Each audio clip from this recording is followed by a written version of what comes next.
Recent டேஸில் central கவர்மெண்ட்லேருந்து வர நர்சிங் அண்ட் பேராமெடிக்கல் எக்ஸாம்ஸ்க்கு அவங்கவுங்க சப்ஜெக்டை தாண்டி நான் டெக்னிக்கல் சைட்லேருந்து 20லேருந்து 30 கொஸ்டின்ஸ், அதாவது 30% வரைக்கும் உங்களுக்கு வந்து கொஸ்டின்ஸ் கேட்குறாங்க.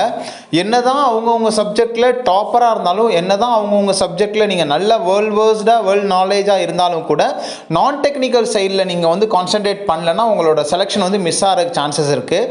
ஸோ அதை வந்து கவர் பண்ணணும் அப்படின்னா நீங்கள் ஜுரான்னு ஒரு புக் வந்து அவைலபிலிட்டி இருக்குது. இதில் வந்து பார்த்தீங்கன்னா general knowledge, maths, English, general intelligence, reasoning, then இதை தவிர மற்ற என்னென்ன சப்ஜெக்ட்லாம் கவர் ஆகணுமோ அது எல்லாத்தையும் இதில் வந்து கவர் பண்ணியிருப்பாங்க.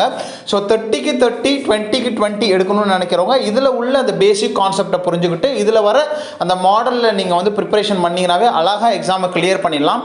இதை தவிர நம்மளோட வீடியோஸில் 30க்கு 30 எப்படி எடுக்கணும், 20க்கு 20 எப்படி எடுக்கணும், எந்தெந்த சப்ஜெக்ட்லாம் கான்சன்ட்ரேட் பண்ணணும், நான் டெக்னிக்கலி எந்தெந்த பார்ட்லாம் கவர் பண்ணுங்கிறதையும் போட்டிருக்கோம். அதையும் பார்த்தீங்கன்னா கண்டிப்பாக உங்களுக்கு